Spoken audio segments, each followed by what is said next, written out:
Hello guys, for today's video, mag-share ako sa inyo ng mga dapat gawin kung ang inyong anak ay may lagnat. So number 1, sukatin ang temperature. Gumamit ng thermometer para malaman kung gaano na nga ba kataas ang lagnat ng inyong mga anak. Ang normal na temperatura ay nasa 36.5 to 37.5.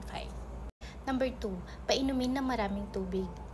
Para maiwasan ang dehydration, maaaring bigyan ang inyong mga anak ng tubig, gatas, or juice. Number 3, magpahinga ng sapat.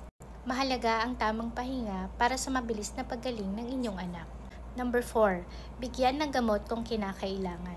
Kung mataas ang lagnat at umabot na ito sa 38.5, ay kinakailangan ng bigyan ng paracetamol or ibuprofen ang inyong anak.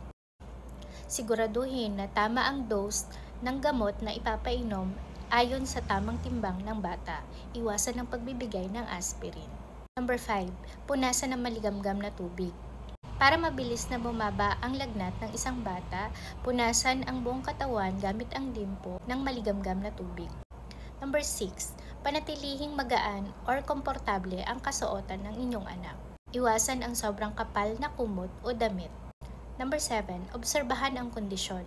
Bantayan kung may ibang sintomas katulad ng pagsusuka, panghihina, pagkakaroon ng rashes, kumbulsyon o hirap sa paghinga.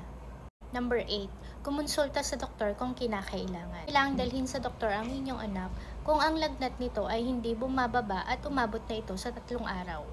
Kinakailangan din dalhin sa doktor ang inyong anak kung ang edad nito ay nasa 3 buwan pa lamang pababa. Kinakailangan din dalhin ito agad sa doktor kung ang inyong anak ay may mga sinyales ng pangingisay or sintomas na nakakabahala. Kailangan nating bantayan ang ating mga anak kapag sila ay may karamdaman upang maiwasan ang pagkakaroon ng komplikasyon. Kung gusto mo pa ng ibang health tips, i-visit mo lamang ang aking YouTube channel at Nurse Pechay.